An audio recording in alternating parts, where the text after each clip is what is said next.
देखिए साथियों, उत्तराखंड राज्य प्राथमिक शिक्षक भर्ती 2020 के संबंध में हम चर्चा करेंगे। साथियों, जैसे कि आप जानते ही हैं, उत्तराखंड प्राथमिक शिक्षक भर्ती 2020 का जो रिजल्ट है वो जारी हो चुका था और इस प्रकार ये रिजल्ट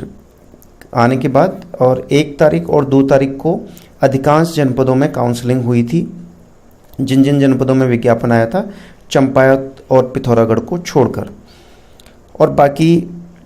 जैसे कुछ जनपद हैं, टिहरी जनपद में, उसमें 8 तारीख को काउंसलिंग है। इस तरीके से 2 चरणों में काउंसलिंग रखी गई थी और अधिकांश जनपदों में 1 तारीख और 2 तारीख को काउंसलिंग रखी गई थी और इसी जनपद में 3 तारीख को भी काउंसलिंग रखी गई थी। तो इस प्रकार इस रिजल्ट में जो चयनित अभ्यर्थी हुए हैं उन्हें बहुत बहुत बधाई और उन्हें भविष्य के लिए शुभकामनाएं। लेकिन साथियों, आज वीडियो बनाने का जो मकसद है वो ये है कि जिस प्रकार से जिन परिस्थितियों में इस प्राथमिक शिक्षक भर्ती 2020 का जो रिजल्ट आया था जनपदवार, उसमें एकाएक संशोधन हुए, उस पर आज हम चर्चा करेंगे कि आखिर ये संशोधन की नौबत क्यों आन पड़ी, और इसी के साथ साथ साथियों कि कुछ विषय के अभ्यर्थियों के साथ साथ इस भर्ती में थोड़ा सा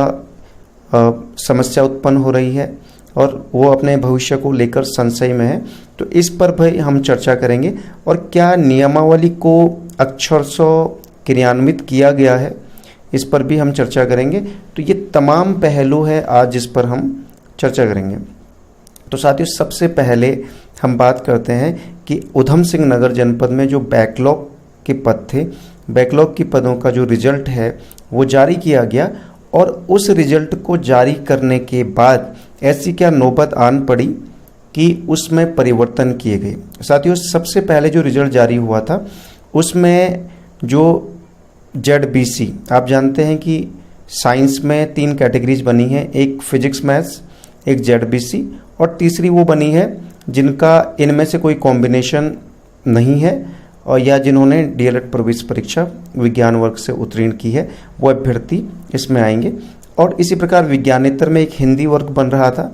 और उसी के साथ साथ एक इंग्लिश वर्ग बन रहा था और एक अन्य मानविकी वर्ग विज्ञानेतर के अंतर्गत बन रहा था, हिंदी, इंग्लिश और अन्य विज्ञानेतर वर्ग में मानविकी वर्ग। इस प्रकार उधम सिंह नगर जनपद ने जब रिजल्ट जारी किया गया तो उधम सिंह नगर जनपद ने क्या किया कि बायोलॉजी ZBC में जब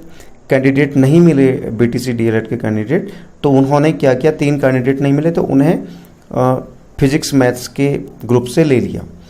और साथियों, यहीं से शुरुआत होती है विवाद की कि आखिर ये प्राथमिक शिक्षक भर्ती को विवादों के घेरे में और आगे इसके संशय बना हुआ है, आशंकाएं जताई जा रही कि ये भर्ती होगी भी नहीं होगी पूरी, ये भी एक कयास लगाए जा रहे हैं। वो हम इसलिए कह रहे हैं कि उधम सिंह नगर जनपद ने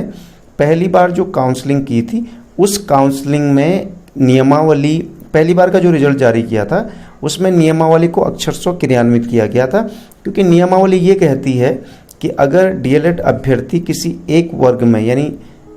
अगर वो PCM में फिजिक्स मैथ्स में नहीं है DLED अभ्यर्थी तो ZBC में ज़्यादा है तो ZBC के फिजिक्स मैथ्स में लिए जा सकते हैं, या ZBC में कम है अभ्यर्थी तो वो फिजिक्स मैथ्स से लिए जा सकते हैं। ये नियमावली स्पष्ट रूप से कहती है, जैसे कि हमने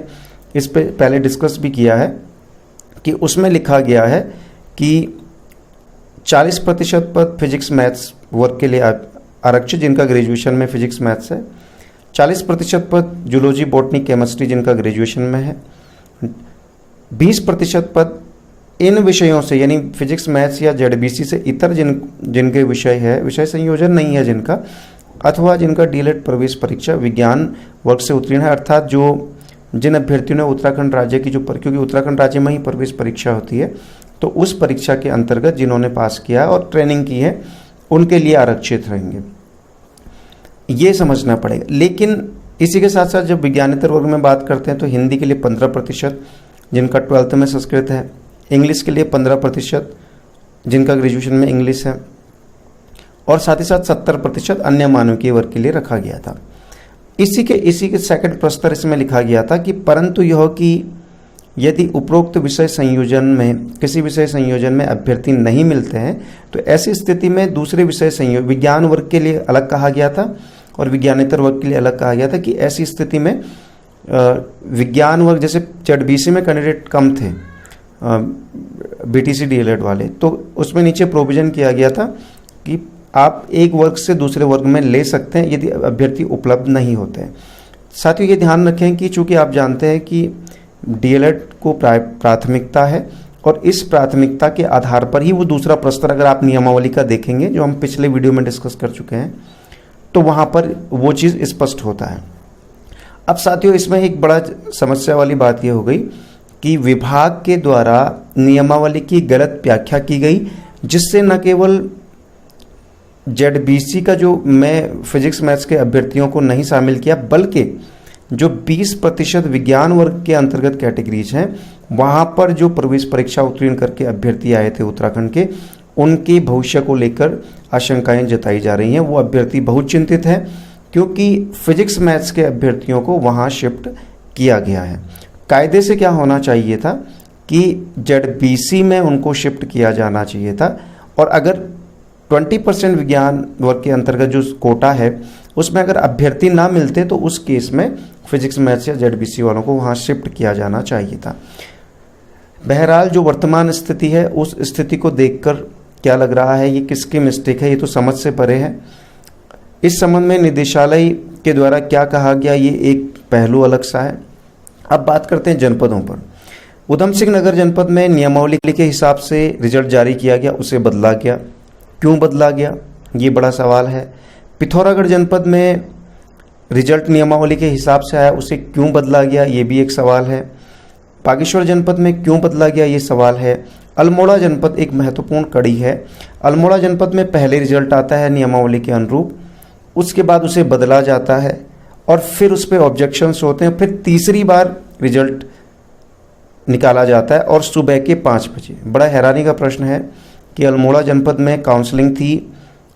2 तारीख को, तो सुबह 2 तारीख की सुबह 5 बजे के आसपास जो है वो नया संशोधित रिजल्ट निकाला जाता है। ये और अधिकांश जनपदों ने, ऐसा ही नहीं, चमोली जनपद की बात करें 12-12 1-1 बजे रात को जो है PDF मिली अभ्यर्थियों के लिए। ये बड़ा सोचने का विषय है कि आखिर इस मशीनरी में इतना फॉल्ट कहाँ पर आया। और सबसे बेहतर ये होता कि देहरादून में आप काउंसलिंग करवाते, सभी DOs को वहाँ पे, सभी जनपदों के रिप्रेजेंटेटिव को वहाँ पर बुलाते और काउंसलिंग करवाते, तो 1 हफ्ते के भीतर सारे 2287 पदों पर नियुक्ति प्रक्रिया पूरी हो जाती, चयन प्रक्रिया।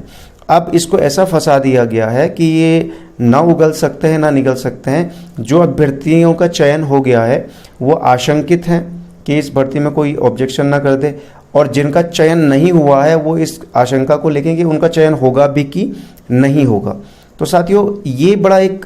सवाल है कि आखिर पहली काउंसलिंग को करने में जो गलतियां जनपदों के द्वारा हुई हैं, क्या वो गलतियां दूसरी काउंसलिंग में भी रिपीट हो? ऐसा नहीं होना चाहिए, क्योंकि यदि ऐसा हुआ तो ये भर्ती में बड़ी समस्या उत्पन्न हो सकती है। तो अभी वर्तमान में जो प्रयास होने चाहिए, जिन जिन जनपदों ने, और यहाँ तक कि साथियों टिहरी जनपद की बात करते हैं, टिहरी जनपद और उत्तरकाशी जनपद। टिहरी जनपद के द्वारा आर्टिकल 16 के अंतर्गत जो रोस्टर लगता है सरकारी नौकरियों में, भारतीय संविधान के अनुच्छेद 16 के तहत, अनुच्छेद 16(4)(5) के तहत जो रिजर्वेशन लगता है, उस रिजर्वेशन को नहीं पालन किया गया और ना ही उसमें संशोधन किया गया। अब ये देखने वाली बात होगी कि आखिर टिहरी के DO संविधान से ऊपर कब से होने लग गए, ये बड़ा सवाल है। तो साथियों कुल मिलाकर जनपदों में जाने पर इस भर्ती के जो हस्र होने की उम्मीद जताई जा रही थी वही हुआ, क्योंकि हमारी जो जनपदों की मशीनरी है वो इतनी क्षमता और इतनी बुद्धिमत्ता उनमें नहीं है कि वो आरक्षण को शब्द से लगा सकें, नियमावली की एक स्पष्ट व्याख्या कर सकें। अब अगर आप नियमावली के हिसाब से पहली दफ़ा भर्ती हो गई थी उधम सिंह नगर जनपद में, तो आपने पढ़ा, चयन समिति ने पढ़ा, नियमावली को इम्प्लीमेंट कर दिया, उसके बाद बदलने की क्या आवश्यकता थी? यानी आपने पहले गलत किया था और अब आप नियमावली के हिसाब से गलत करते जा रहे हैं। तो दोनों स्थितियां ऐसी हो गई हैं कि ना उगलने वाली और ना निगलने वाली। तो साथियों पहली सूची जारी हो चुकी है कुल मिलाकर, और पहली सूची के हिसाब से अभ्यर्थियों को मौका मिल चुका है। अधिकांश जनपदों ने जो समस्याएं थी विद्यार्थियों की उसको सल्यूशन कर लिया है। और इसी के साथ साथ जो कुछ जनपदों में हैं जो अभी भी समस्याएं बनी हुई हैं, जस की तस बनी हुई हैं। हालांकि चयन समिति जो जनपद की है उनके पास अधिकार सुरक्षित हैं, लेकिन इसका तात्पर्य ये नहीं कि वो रूल्स को वायलेट करते हुए चलें। तो कुल मिलाकर दूसरी लिस्ट का इंतजार कर सकते हैं अभ्यर्थी और अपने जनपदों में संपर्क करें। जिन जिन जनपदों में आपने आवेदन किया है डीओ से संपर्क करें कि सर पिछली बार की जो खामियां हैं वो दोबारा रिपीट ना हो, क्योंकि इतना तय है कि 2287 पद कोई कम नहीं होते, अधिकांश अभ्यर्थियों का इसमें होगा। और इसी के साथ साथ बीएड अभ्यर्थियों को भी इसमें शामिल मिलेगा। हालांकि वो बात अलग है कि बीएड अभ्यर्थियों को जो गणित में जो उम्मीद थी पद मिलने की वो नहीं मिलेगी फिलहाल की स्थिति में। यदि इसमें अभी कोई बदलाव होता है, किया जाना चाहिए बदलाव जो नियमावली के अनुरूप है, क्योंकि अगर पीसीएम में फिजिक्स मैथ्स के जो अभ्यर्थी हैं उनको जेडबीसी में नियमावली के हिसाब से लिया जाता या 20% के जो अभ्यर्थी हैं उनको भी अपना मौका मिलता, तो इस हिसाब से सभी कैटेगरीज में सभी वर्गों में बीएड अभ्यर्थियों को लगभग बराबर सीटें प्राप्त हो रही थी। अब ऐसी स्थिति में क्या हो गई कि जो 40% मैथमेटिक्स का कोटा है उसमें जो बीएड अभ्यर्थी हैं उनको निराश होना पड़ सकता है, यानी उनके लिए कम सीटें यहाँ पर उपलब्ध रहेगी। जिसकी उम्मीद थी कि बहुत सारी सीटें मिल सकती हैं वो यहाँ पर नहीं मिलेगी। यदि आपका कोई सवाल है कमेंट सेक्शन में जरूर